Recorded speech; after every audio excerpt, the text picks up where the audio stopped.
Guys, you guys, here he is. Here's the prophet himself. He's holding a WWE belt over his head for how well he called everything. That's right. I had to bring Coach Red with me. Red Rev, Patrick, what's going on, man? Oh, nothing, man. I'm on vacation. The Hawks are picking the guys I like. It's been good. I'm very excited about what the Hawks did last night. It's obviously nothing to completely change the fortunes of a franchise, but I think we've now had two successful drafts in a row, imported four players in the last 2 years that are useful for building a team around. So it was an exciting night for me. I'm a big on John Collins and unlike the other two choices. So I'm feeling good today. A couple of surveys maybe I've had, and in both celebration of the draft last night and this last day of vacation. So Love it, man. Celebration margaritas and the draft, I'm assuming, just added on to the vacation. oh, absolutely, absolutely, man. I mean, it's after 2014 and 15 when I wanted to lose my mind at the draft. It's nice that 2 years in a row, Atlanta's gotten players that I think have floors of NBA futures and ceilings that are enough to be excited about. So, oh, that's great. That's great. Well, Patrick, because I haven't had you on for a while, let me ask you. Let's back up a little bit before the draft. Any surprises coming into these like 3 days before the draft? Were you surprised about the big trade that happened in Atlanta, and what are some of your thoughts on that? well, for me, I mean, I've been pretty clear about where I feel about Dwight. I think Dwight did everything he possibly could to integrate himself into the team from his perspective, the way that he is. I said this on our last time you and I talked. I felt that he was better than I expected. And all that being said, and him doing so many things well and trying, signing him was an unmitigated disaster. Yep. And we had a team that was worse on the floor when he was on it. And, it's a balance between saying that when you felt it at the time and then not trying to say, well, I told you so, but that's where we are. That deal that was made a few days ago is not a good deal for the Hawks. And it was not a good deal because of the deal that was made a year ago. I mean, it was inevitable. I have no doubt that we got the best deal we could possibly get for Dwight Howard. And that deal sucks because that's the point. His combination of being a little slow at running an offense, being selfish, and his skills being what was more needed 10 years ago has all collided into a time period that he's just not a plus center in the NBA and certainly not one in a plus 20. So, now we get to pay a Plumlee brother and Kent Bazemore what we refused to pay Al Horford last year. And that's where we are because Al Horford would be less money on next year's payroll than what we will pay Bazemore and Plumlee this year. That's the fact. If you chose Dwight Howard over Al Horford, it was stupid. And now this is where we sit.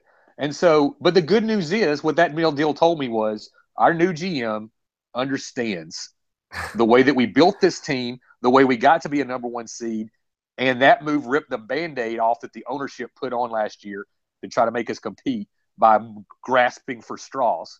And now we're back to building something that's worthwhile. So I'm pleased that Dwight's gone. I wish Dwight luck. I have no ill will for Dwight. It's not his fault that we overpaid him. I don't want to hear his sister say anything else about loyalty because he had two chances to sign with us when he was still good and refused to do so. So if he wants to talk about loyalty, it starts and ends with Dwight Howard going to L.A. when he could have gone to Atlanta or going to Houston when he gone to Atlanta. He only came to Atlanta when Mama was the only person that would accept him back home. So he needs to his sister needs to chill about all that. But it is what it is. I understand people being mad about the deal, but they should have been mad a year ago. And now he's gone. We start over. We've got adding Collins. We've got three nice young assets to build around. I don't even think it's over with the Millsap. I think it's 80% that Millsap's gone. But I think that move was makes it just as easy for Millsap to stay as go. And I still my plan would be to re-sign Millsap and build around him with younger talent. I don't think you'd ever have trouble moving Millsap within the talents that he has to someone that needs him. But if they let Millsap go, I get it. I mean, I think you make the fair offer. He doesn't want it. Let him take a max deal somewhere else. Now, something we were reading was how they were at least news they were exploring sign and trade possibilities with Millsap. If that happened, I'd be like, okay, cool. Well, I mean, I don't think you're going to get much. I think, I Yeah, think when LeBron same, went but to Miami, they actually did a sign and trade before it was over because they held money. I mean, if you pick up a second round pick out of it, fine, but that's all the value you're going to get. You might be able to dump a salary or something, but it ain't going to be Plumlee salary. So, but get that, like, get at least get something back for it. I'm not one of these people that gets upset that you don't trade someone like that. We should have gotten something back from Millsap at the trade deadline. I mean, yeah, that'd be nice, but you weren't going to get that much for someone for 3 months. It's not yeah. like Millsap was the difference between a team becoming a contender with as good as the Cavs and Warriors are. So I'm good with it. I mean, I'm glad with where the Hawks are. I think the Hawks are much better off than they were 48 hours ago. Yeah. And I was not one, as I said last time, I wasn't that down on this season. I think if we added nobody and just brought everybody back with Dwight gone, I think we're a better team. Well, that's the honest truth. a month ago when I was on the podcast, I had to sadly admit that I was rooting against the Hawks in the playoffs because I thought if the Hawks make it to the next round, they're going to keep Dwight. Yeah, sure. Yeah, you are. I'm going to agree. I know I have listeners out there that are just screaming into their headsets right now, telling me how I'm wrong. And feel free to let me know how I'm wrong when you guys listen. So, yes, Dwight was moved to Charlotte. Wish them the best. Wish them their 4th or 5th seed next year, that they improved that much. And it's more exciting to root for a bad team that has young players than a bad team that has old players. I'll just say that. That's true. That's true. Yeah, absolutely. Yeah. So, and also don't get lost. Like, people think they love tanking. The people who think they love tanking have never tanked. Like, literally, the only people that have tanked and had success either were already good and tanked for 1 year or had a guy that lived an hour away from the city that he's going to play in. Like, tanking sucks. It is a horrible experience. And the idea that somehow the Sixers, like, people are celebrating the Sixers right now. Like, the Sixers are suddenly like, oh my gosh, tanking works. I'm like, you have sucked and been unwatchable for 3 years. And now it worked because you have one guy who any day his career could be over because of injury. You have one guy who no one even knows what position he's going to play in Ben Simmons. And now you just drafted a guy who won 1 game in regulation in the year 2017 on a college basketball team. And people go, oh, well, the record doesn't matter. No, losing doesn't necessarily matter, but winning 1 game in 3 months when you're playing teams like Oregon State, who's awful, that does matter. So the Sixers, like, somehow that they've arrived when they still haven't – have they even won 82 games in the last 3 seasons? I mean, it just drives me crazy. You can – if you look at the teams that are successful – many of them that are still able to compete, did so with building blocks. And it's just insane. Like, 1 star is not enough to win anymore. We've seen it. You need 2 or 3, and you're not going to get that by tanking. Everybody, Red Rev is coming in with some fire today. And I love it. Love the energy. Man. I got it. You got it. I'm fired up. I'm excited. I am excited about the Atlanta Hawks. I'm excited about the last 48 hours. If you're saying, oh, I'm going to preach that we're now contending for a championship, no. But what I do know is I'm going to enjoy watching us play basketball next season. Last season was kind of miserable for me to watch. But, hey, so other things that have happened around the league during the time, someone named Kristaps Porzingis has been offered on the trade block for some reason. I don't know what the Knicks are doing. But check this out. Funniest thing to me is how James Dolan had a concert last night with his band. Now, do you think that he had a concert last night just so in the event that Porzingis got traded, he could be like, hey, I wasn't there. I wasn't there, guys. Go look at Phil Jackson. Go look at the Zen Master. I think any suggestion that James Dolan has thought about more than 10 minutes ahead in his future at any time is asking and demanding a lot. And that's all I have to say about that. I mean, come on.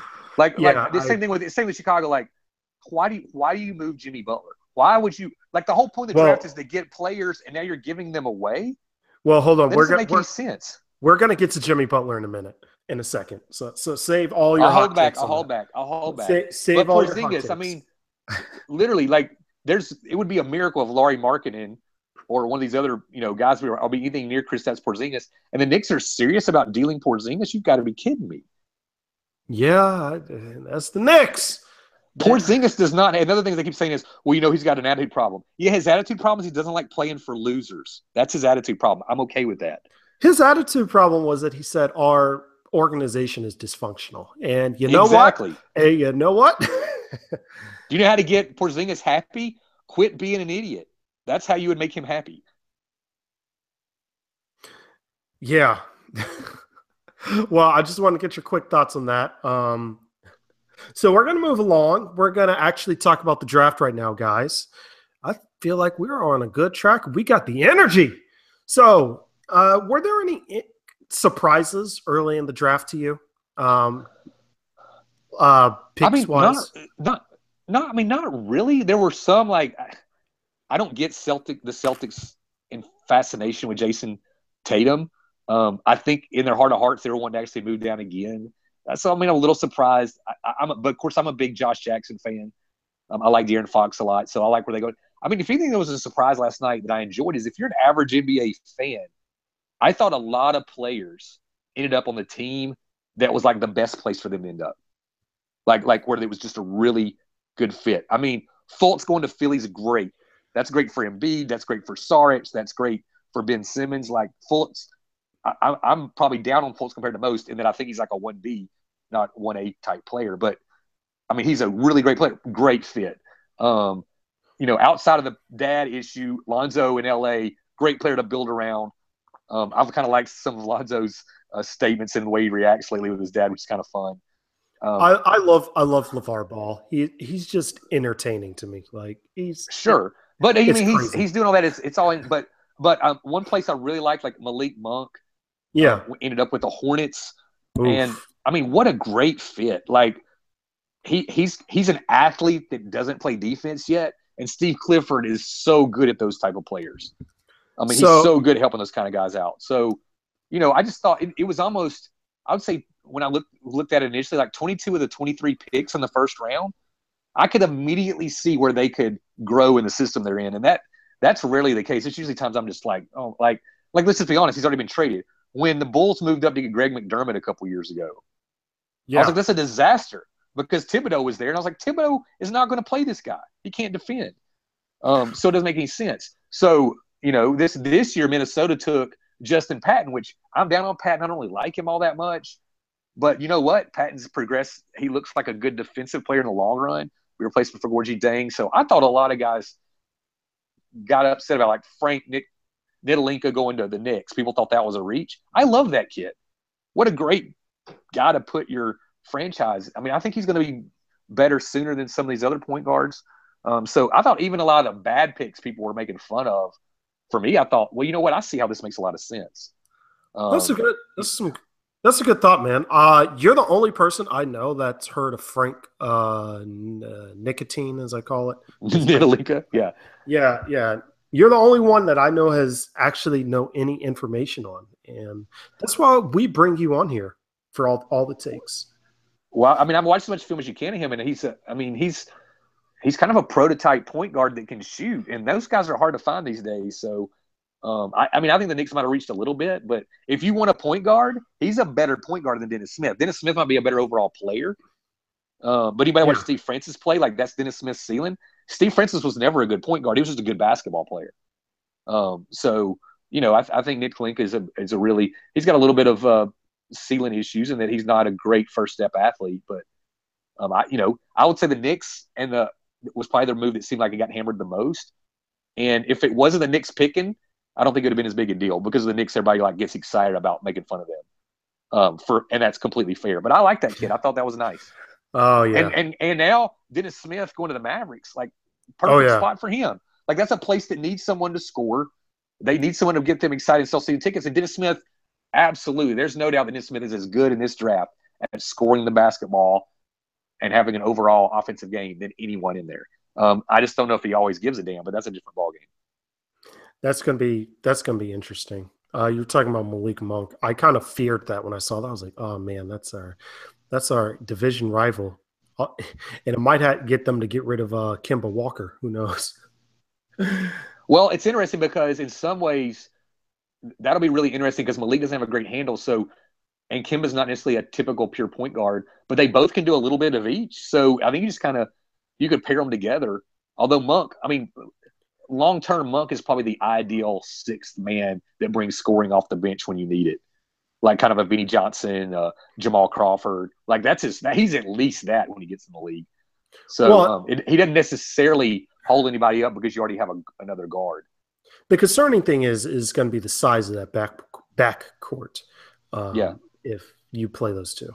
But anywho, and Malik's a freak athlete though. Like people act like he's not. I mean, watch some of the plays that he made falling out of bounds to me. He has incredible balance. Oh yes. So we're going to move on to the big thing that happened. That's not the Hawks pick or the random people in the crowd. Jimmy Butler got traded to the Timberwolves. Now, I have a couple thoughts on this. Okay, my first thought is, Bulls, what the heck are you thinking? They got fleeced. It was pretty bad. It was painful. I had to read it a few times to make sure that it made sense. Now, real quick, so I can get your thoughts on this. Do you think they I'm trying to make sense of their thoughts here. Do you think he was traded to the Timberwolves because they were like, oh, so you don't want to deal with us? Well, here, go to exile in Minnesota. Or do you think they just thought we got to get him out of the East? Because that's it. That's so bad. It is so bad. Well, there's a couple things in it. I mean, first of all, I don't see why the Celtics, if this is what it took to get Jimmy Butler, certainly the Celtics could have offered more than that and gotten him, and it would have been – nobody would have viewed that as being too much. So one of the first things when I saw the trade go through was like, Boston, what did you offer and why didn't you offer more? And if not, if they did offer what we would perceive as more, how in the world did Chicago think what Minnesota offered was more? There must be someone they love. Maybe Chris Dunn, which I like Chris Dunn too, but he's a disappointing rookie. So and Zach LaVine has a huge ceiling, has always been one of the great players that's a mystery because his athleticism is so off the charts and you hope he can fulfill it. But he's coming off an injury. So they're getting two legit players that have shown at least enough that, hey, these guys can play in the NBA. I'm not a big fan of marketing. I mean, I took him at number 7. He can shoot. So, I mean, but they essentially got 3 top 10 players for Jimmy Butler. I don't think the trade was as bad at that surface until they gave up number 16. And then I was like, that's a pretty quality pick. And of course the Wolves took Justin Patton with that pick. But so I think it was a bad deal for the Bulls. I don't think it's quite as bad as some people are making it out to be. The thing I question most is why didn't the Celtics make a better package offer? Because, I mean, did you really want Jason Tatum that bad? I'm thinking the number 3 pick with some other with a future pick is more than what they got. And why wouldn't you do that to get Jimmy Butler? I mean, the Celtics are immediately on the level with Jimmy Butler. Well, that's why I was thinking, were they trying to get him out of the East? Is my thought. Yeah. Also, I don't know. But the big news from that trade is that Atlanta feels very good about having a 2018 first-round draft pick. Yes, and the specifics on that is Minnesota owes Atlanta a non-lottery pick for the year 2018 and 2019. Now, it can be used in 2019 if Minnesota doesn't make the playoffs in 2018, but they make it into 2019. So it's whichever one comes first. And you combine. So at this point, it would be a huge surprise if we're not getting a first round in one of those 2 years. And most likely that we get one this year, which isn't just about using that pick. That means as Atlanta tries to approach teams about picking up players, assurances to tell them this will be a pick you get this year. Yes. Which was, I saw that and I was just like through the roof. I was like, all right. Because I was having some worries about the Timberwolves making the playoffs the next couple of years. Right. And now it's no done deal, but it's certainly hard not to see that happening now. Yeah. Rubio's coming back. Now, one thing I do question with the Bulls with getting, you were talking about Zach LaVine, he's coming off a pretty significant knee injury, which a guy that's more or less one of the more athletic guys in the league, that kind of raises a small red flag for me coming off an injury like that. But hey, it's it's whatever. So we're going to move on, and we're going to we're going to get into what everyone was here for, which is the draft.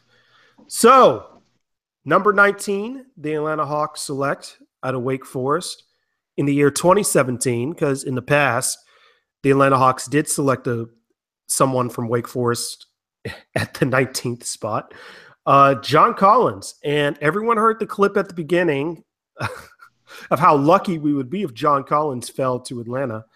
High IQ, supposedly issues on defense, but tell me everything about this guy.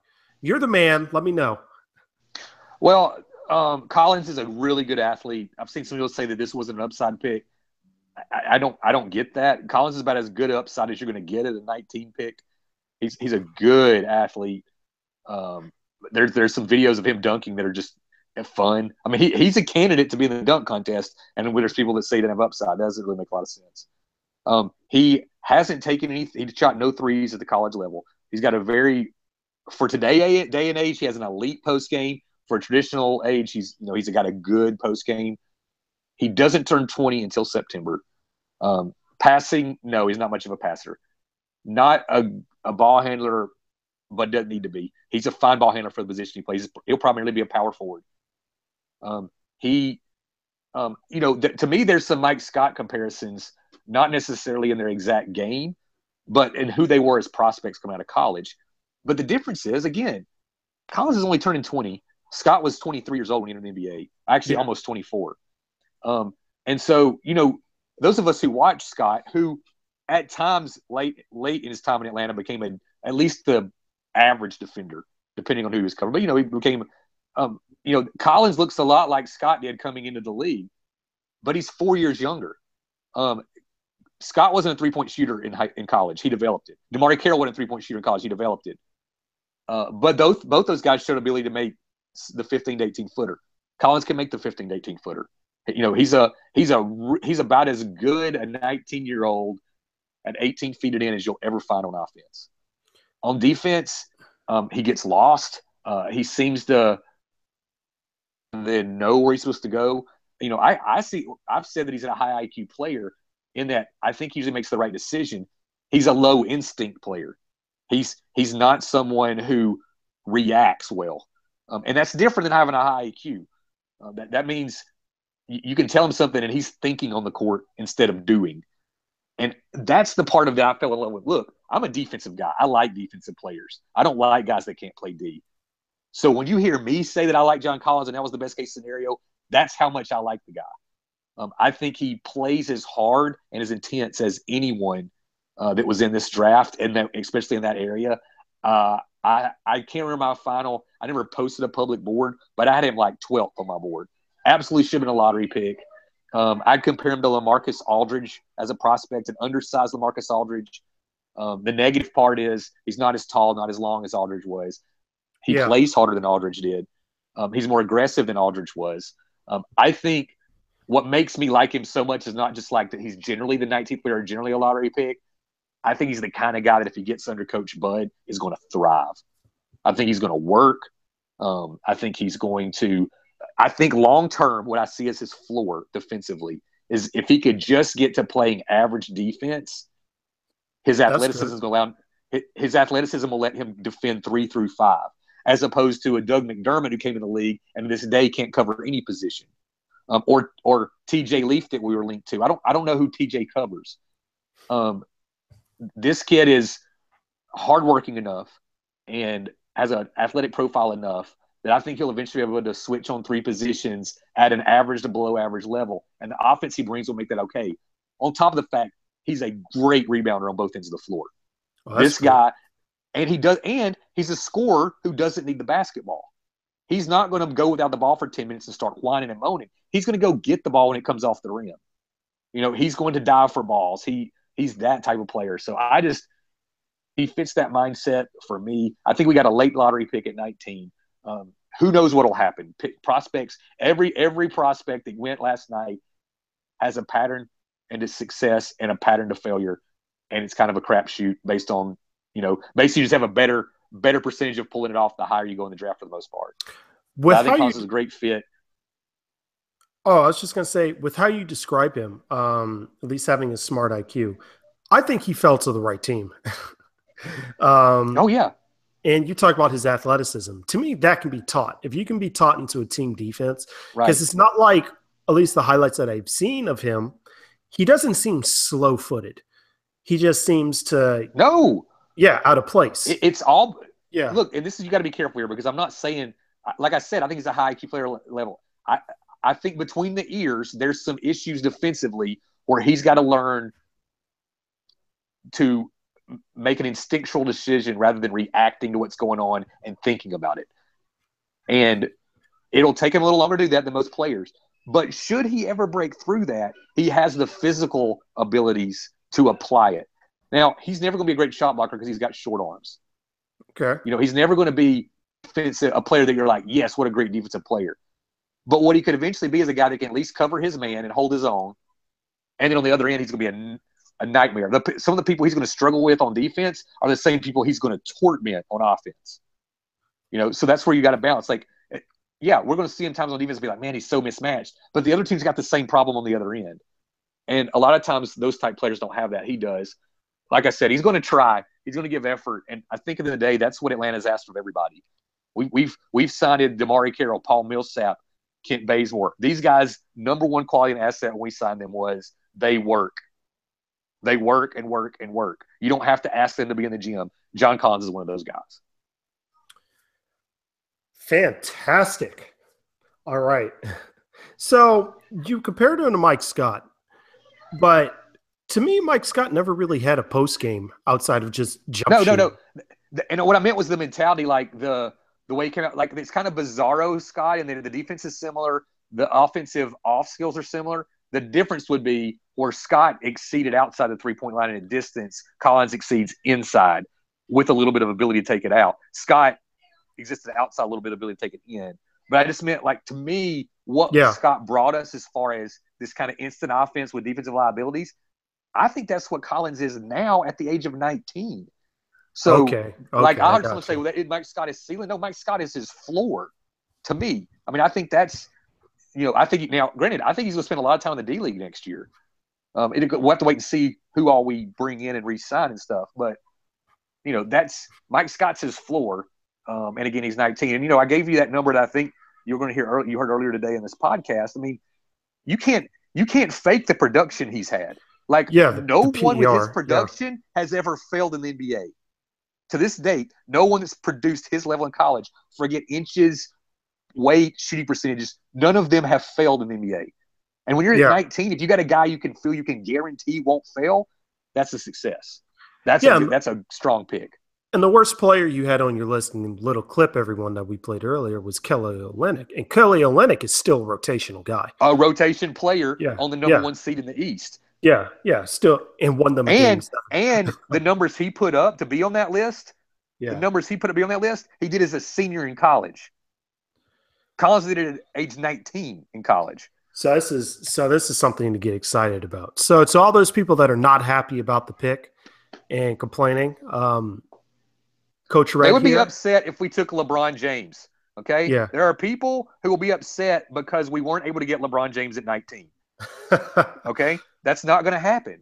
So some people just get upset no matter who we'd have picked, except for maybe Harry Giles, because everybody decides Harry Giles will be the next great one because they want him to be. I understand people being upset, but there's no reason to be upset about a 19 pick. We didn't reach. Definitely was a value pick. Not much more can be said about people who are already upset about what we took at 19. Okay. Well, my last question is, how much different is he from like Noah Vonleh? Would you say when he came in?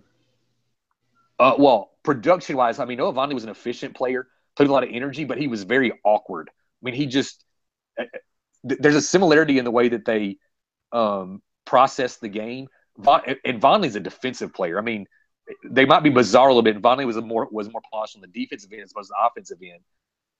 But I mean, I think Collins compares to Vonleh as a prospect. They both were extremely young. The Vonleh also has length, but But Vonleh had a lot more times in the course of a game. I didn't feel like he was playing basketball. He was just thinking and trying to process. He was definitely a prospect, someone who prospectively could be good at basketball. Okay. Whereas Collins, I mean, you give him a basketball, he knows what to do with it when it's in his hands. Okay. Fantastic. Okay. Now, guys, we are going to take a quick break and quick 30-second break or so, but we will be right back. Oh. Do you need to get up and grab something? Because I was just good. I'm good. Just a little break. Okay. I'm stretching out and get off the floor a little bit. Okay. My wife just stole my towel, but I still have my swim trunks on. You're okay. Okay. Well, let me know when you're ready. So I'm good when you are. Okay. So let me see. Okay. His name is pronounced Tyler Dorsey. Is that correct? Okay. Yep. All right.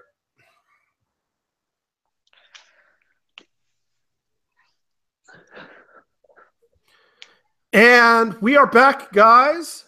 Hey, you still listen to us. You haven't left. So you are the true winners in the podcast. So we were just talking about John Collins being picked at 19. Coach Red was very happy about it. So now we're going to go talk about Tyler Dorsey out of Oregon, picked at number 41. Who is this guy? Because I have never heard of him. Well, he was, of course, Oregon was a team that made the Final Four this year. Jordan Bell and Dylan Brooks are their more popular players. I'm a big Jordan Bell fan, was kind of hoping that he would fall to us. But Dorsey is a little undersized, not a very good defender. But he can shoot from when he crosses the half-court line, you've got to cover him. And what's cool about him is he's not afraid to take any shot, and yet he doesn't seem compelled to shoot too much. And that's something you don't get very often. For me, I would have rather have had Monte Morris there. But outside of that, I thought he was the third best point guard prospect that was available to us. After the lottery, I had Juwan Evans and then Monte Morris and then Dorsey. One thing I like about Dorsey is if you ever have a bigger point guard, which Atlanta doesn't have, but if you have a bigger point guard, he could play the two and then just cover point guards on the other side a little bit because he is undersized. But he's basically a short two guard is his best position. But he can play the point. I think he'll spend a lot of time in the D League, primarily in the D League. He gets hurt or Schroeder gets hurt. I think Dorsey will be the backup point guard. I think for the most part they'll probably have Bazemore, someone be like the emergency third guard. But Dorsey should get some time in Atlanta. He's a smart kid. There's not a lot more to say about him. He's a worker. He can make shots, and so we know that one thing Atlanta needed last night was shooting, and Dorsey will be the one that provides that.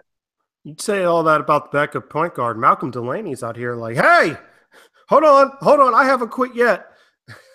Oh yeah, exactly. And that's what I'm saying. I think he's the third guard. I don't see him unseating Delaney. But he definitely could get some roster time as the third point guard, and you could go with Delaney when you need more D and Dorsey with more offense. Like I said, what the ideal thing for Dorsey, like if he, this is just throwing out real fast, would be if he was with someone like Lonzo Ball. You could have Lonzo Ball defend the two guard and Dorsey cover the point guard, but then they would both be in the ideal position for each other on offense. Because in a lot of ways, Dorsey, like I said, Dorsey is probably he's got a great two guard skill set and a one body. Early on, he's going to be a defensive liability. There's no doubt. I mean, he's a liability right now. But I think most guys that work with as good as our NBA coaches are, he can work himself into being a reasonable defensive point guard. And, it is hard for me to imagine him being anything more than a solid rotation combo guard. But now, at 41, that's not a bad guy to get if that's what he becomes. Now, you say that and who he could play with. What? And this is something I was thinking about last night when I was reading his description. What if you were to play with a guy like, I don't know, DeAndre Bembry? Well, see, that would be nice because actually really good ball handling skills. So could you bring Bembry in? Could you have Bembry play in the two with Dorsey having that extra shooting? Josh, I haven't thought about that, but that actually does make a lot of sense because Bembry and Dorsey have opposite skill sets. Yeah. So Bembry who's kind of a toolbox guy anyway, who just doesn't shoot the ball well. Dorsey's Yeah. a nice complement to that. So that's actually a good, and if you try to go small ball, you can even go with, Dorsey 2, Bembry 3, let Bembry cover the small forward, let Dennis cover, the last thing I want to do is talk about having to cover the Warriors, because that just sounds like absolute hell in general, no matter what you do. But would Dorsey covering Steph and Schroeder covering Clay make more sense than Dennis covering Steph and someone else covering Clay? Absolutely. Yeah. So I mean, Dorsey's kind of a crafty guard. He definitely thinks on the floor, in a good way, in a way that's like he really responds well to what's going on. So I like Dorsey a lot. I thought he would probably go a little lower in the draft than he did, but like I said, he was my third of the guys I thought would be available. He was my third best point guard in the draft, and of course, Jordan Evans went, I think, 38. He went before Dorsey, and then Monte Morris, I think, was picked at 51 or something like that. So if I had my druthers, I would have liked Monte better than Dorsey, but Dorsey brings more shooting than Monte does. So good choice. I wonder if that was because when I was thinking about that, when I was basically hearing their skill set, I'm like, well, DeAndre is a pretty good passer. He can't shoot.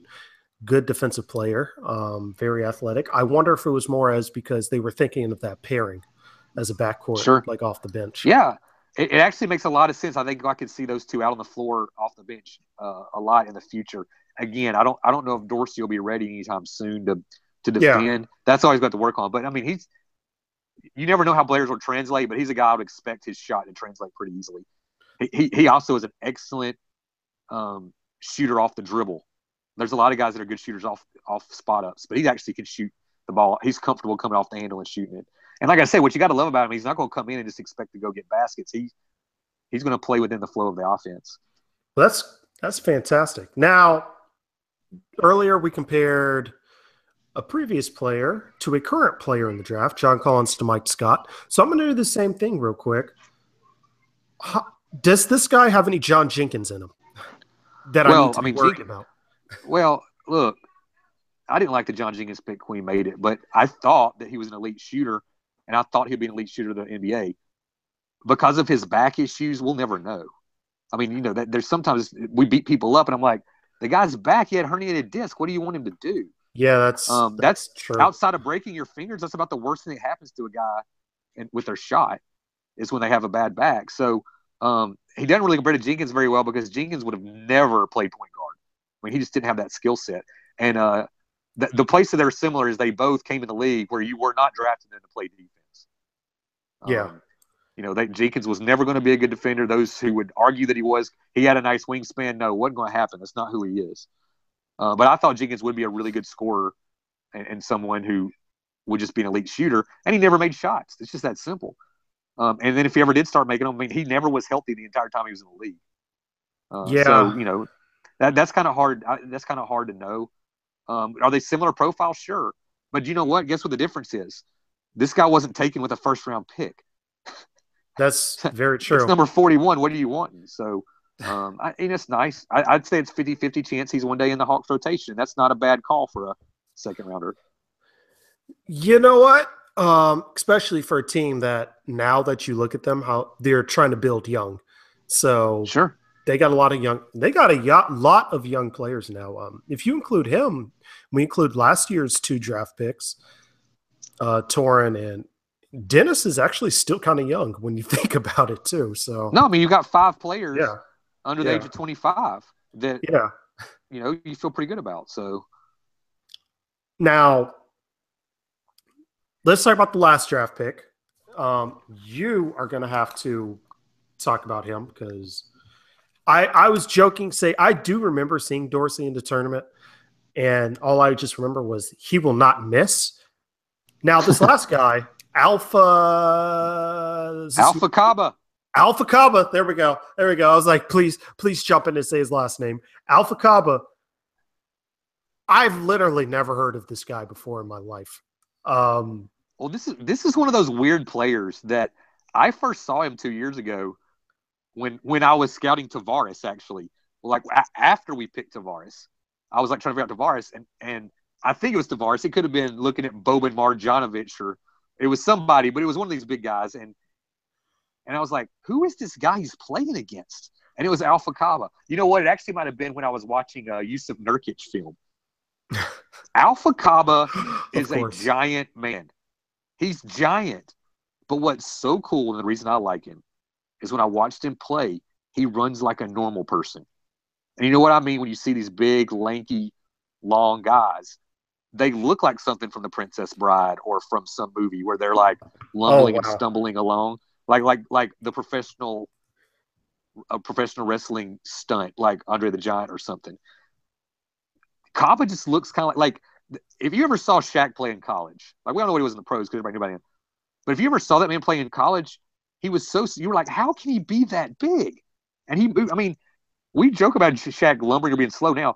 Shaquille O'Neal in college ran like everybody else. Like it was amazing that a guy that big could do that. That's what I like about Kaba. I mean, he's about to turn 22.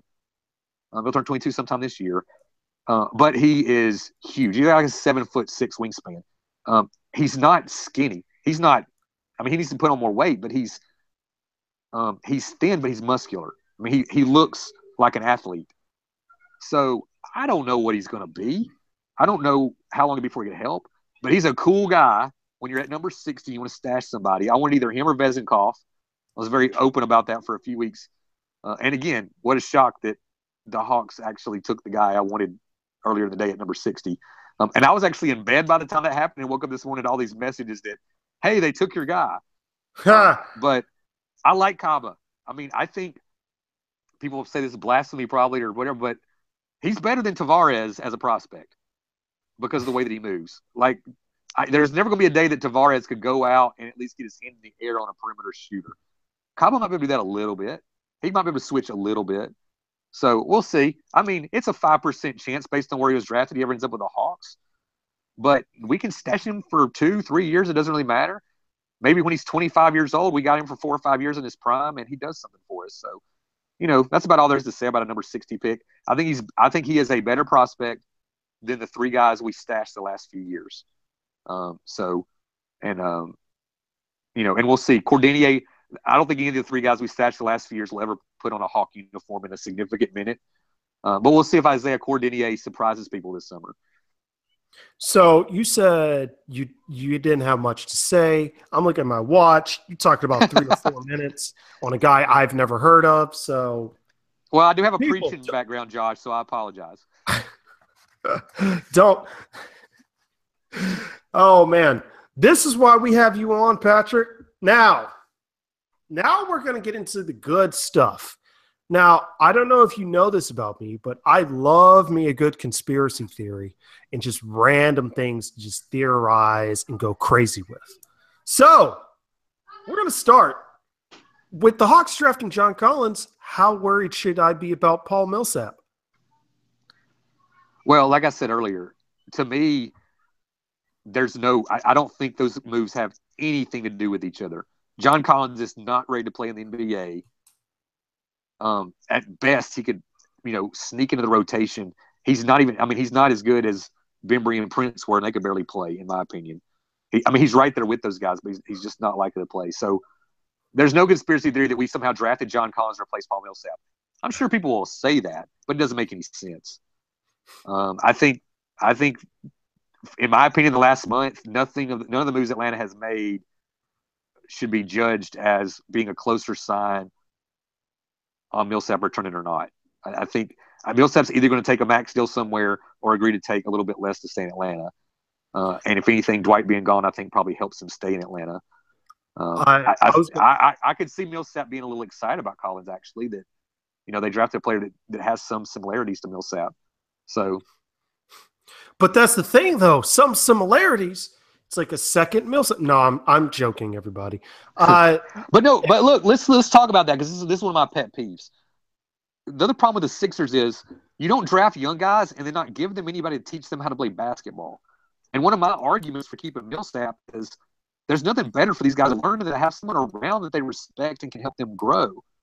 And that's what Atlanta's done over the last few years. So, the idea that you're going to grow and get better without a guy around to teach. If Millsap's gone, who's your teacher? Who's your veteran everybody follows? I don't think Dennis is ready for that role by any stretch. I don't think he'll ever be that kind of guy. That doesn't seem to be his personality. Millsap's been that guy since he came out of college. I mean, he's the guy you want everybody to look to and be like, God, look how hard that guy works. So what better person to groom John Collins than Paul Millsap? All right. Good point. And wait to kill that conspiracy for me. Although I was going to mention the last time the Hawks were in a draft where Paul Millsap was a free agent, they also drafted a power forward that same year. Now, granted, that power forward from Michigan State is no longer on this team, but, kind of a repeat. So maybe that there's a little hint that he might sign a deal back in Atlanta. Who, Adrian Payne? Yeah. Oh, Lord.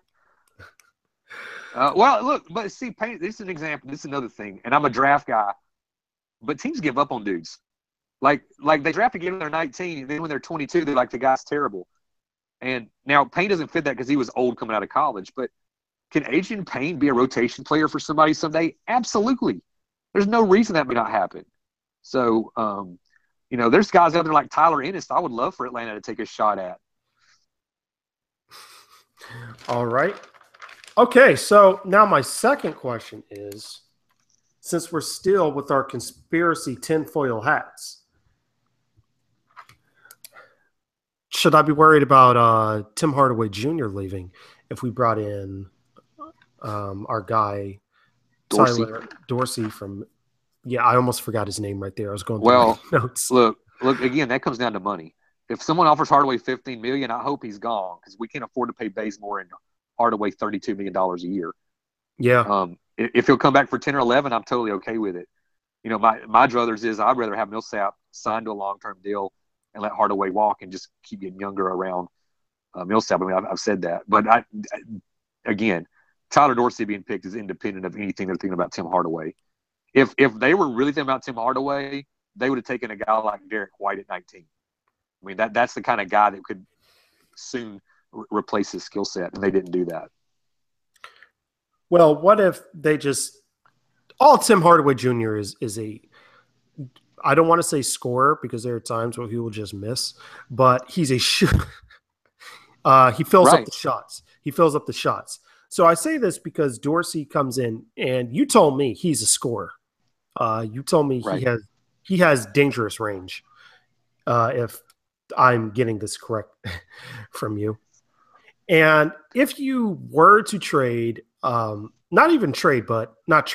let Tim Hardaway Jr. walk, the Bazemore contract doesn't hurt as much because all of a sudden, it's kind of like, oh, okay, now the Bazemore. It was still, to me, a bad signing at the time, but it doesn't hurt nearly as much as it does right now. No, not at all.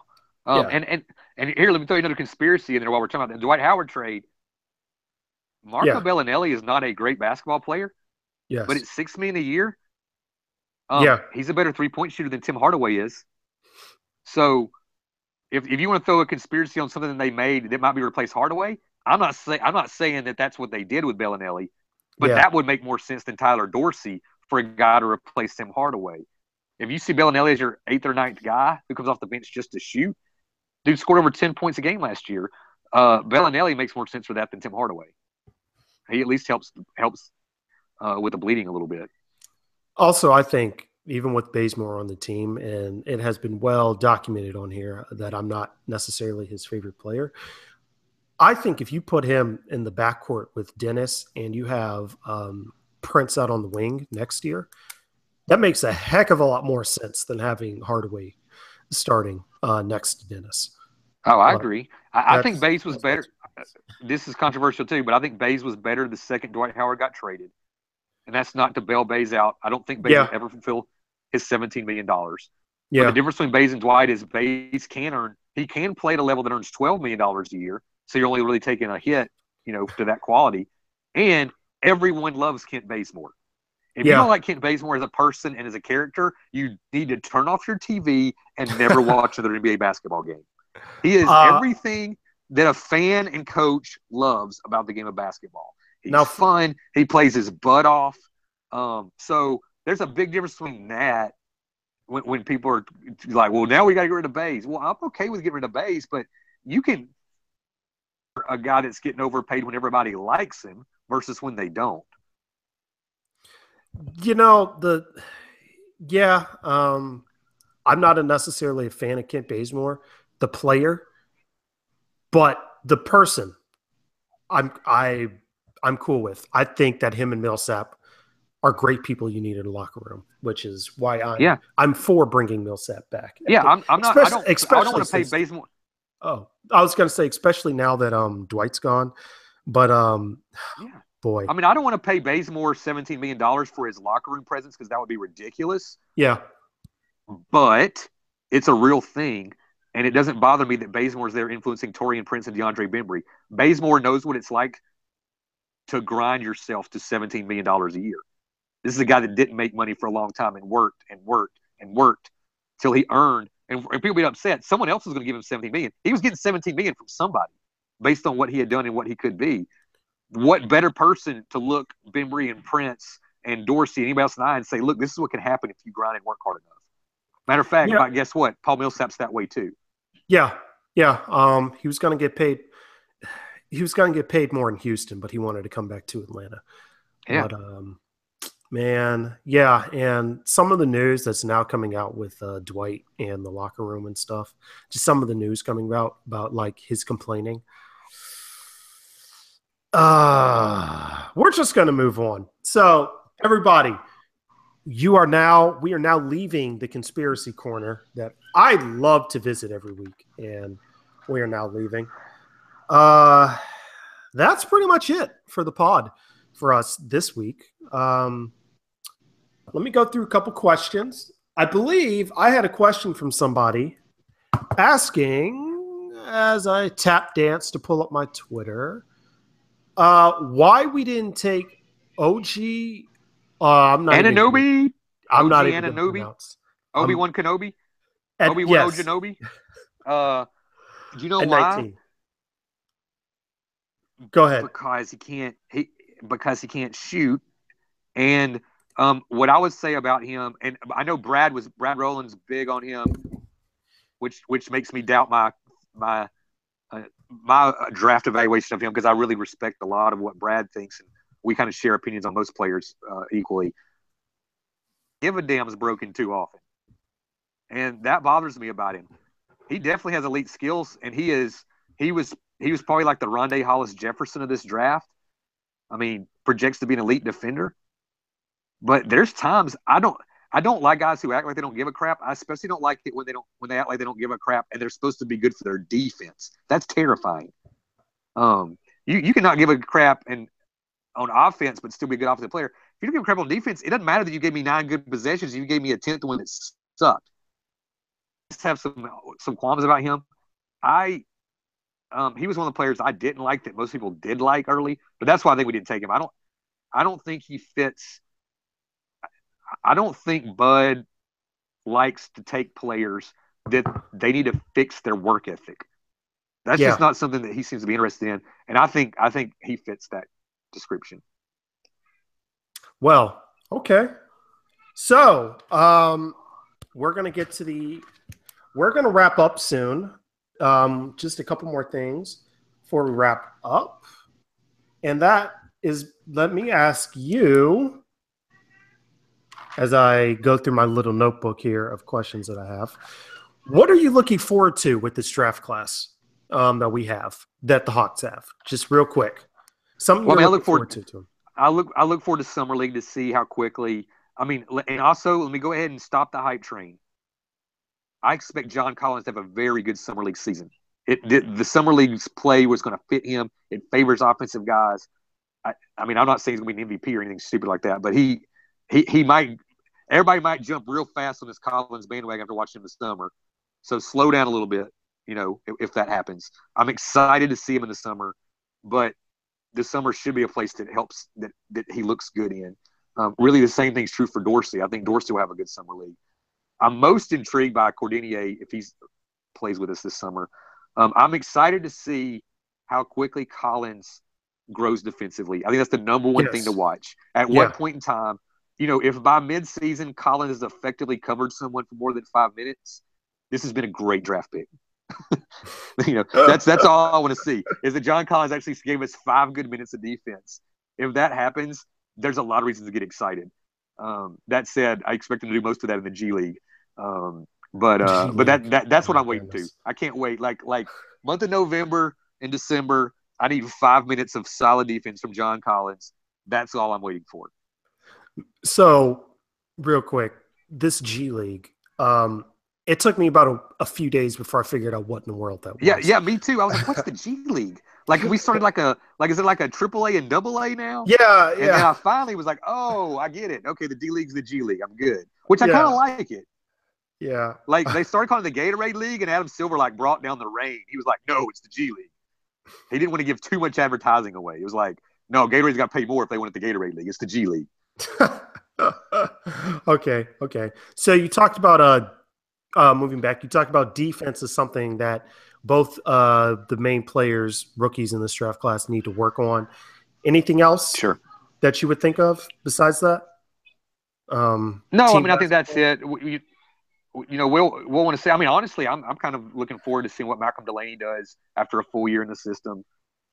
So, um, look, it's a draft. It's nice to get players, but at the end of the day, you're looking for those top guys. And the question is, does John Collins look like a lottery pick? If he does, then it'll be an awesome pick because we got someone that probably should have gone earlier, and that hasn't happened for Atlanta in a while. You know, I thought Bembry was that way and still might be, but other than that, like that hasn't been. We haven't had like those picks. Luck. We've kind of taken guys that had lower ceiling guys that were solid. So we'll see. But I have a lot of hope for Collins. I'm probably a little scared because I'm so far in on him now that I will forever be attached to him, and Yeah. no one will ever have any care for anything I've ever had to say about the draft. Oh man. And real quick before I ask you the final question, let me ask this question. Tyler Dorsey comparison to Eric Gordon. Is that too far off? Minus the injury? I wouldn't compare him. Okay. Gordon's a great offensive talent, and was a really really good college player who can be high volume. Um, I'm trying to think quickly off of who I would think would be better comparison for Dorsey. Um, it's hard for me with him because I start thinking of college players before I think of NBA players. Well, Um, it's all right if you can't think of one off the probably minute. probably since I'm thinking about Oregon a little bit, maybe Luke Ridnour. Luke Ridnour would probably be a fair comparison for Dorsey, and if he became a Luke Ridnour, that's a good draft pick. Yeah, second rounder, rotation Yeah. player out of the second round. Yeah, that's pretty good. Okay. So my final question is, drum roll, everybody. How would you grade the draft if you had to give it a letter grade? For Atlanta, I would say A minus. A minus. Absolutely, at least. Yeah, I feel really good about everything they did. And honestly, in some ways, the grade is lower because of the Dwight Howard deal. It would have been an A for me. I would have liked to have seen Atlanta make any move to get one more pick. I felt like we needed one more pick in that 30 to 40 range. And I was very, very vocal that if John Collins didn't last the 19, I wanted to trade down. But since he did, I can't complain about that. Well, A minus, that's passing. I would have taken that when I was in college for a test. Amen. I think I gave us at least a B plus last year, about A minus. So I'm happy 2 years in a row. I think it was C's, and I don't even want to know what I gave during the Tim Hardaway deal, even though that deal actually turned out better than most of us imagined. That was probably a D plus deal that year. Yeah, I really tried to talk myself into that. Yeah. But you know what? If you go back and look at the guys that were picked after Jerry and Grant, we made that deal. Like the next 25 picks, everybody's bad. Like nobody from that draft. In hindsight, that was a horrible draft. Yeah. Well, could have had Kelly Oubre, but well, yeah, if we'd picked earlier, if we'd picked sooner, if the first time we traded down. Yeah. Well, anyway, Patrick, thank you, Coach, for coming on and speaking with me. Do you have anything? Man. You have anything coming out that you want to let the people know? No, we'll see what happens. Like I said, I'm in a vacation. We'll at some point I'll kind of give a more thorough, formal look at prospects. I might wait till summer league's over. It could be this weekend, but gonna going to take a calm break, and then I'm going to be starting to look at the 2018 players. Of course. Advanced notice. I am not excited about next year's draft class right now. Oh man, it doesn't look good. I thought this was a really good draft.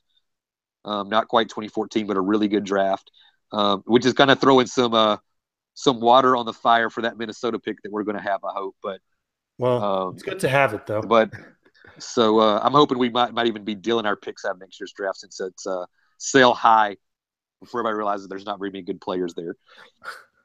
All right. Well, we'll have to catch up with you after the summer league then. Get your thoughts. But anyway, thank you Sounds for coming good, man. on. All right. Thank you for good, coming Josh. on. Thanks everyone for listening.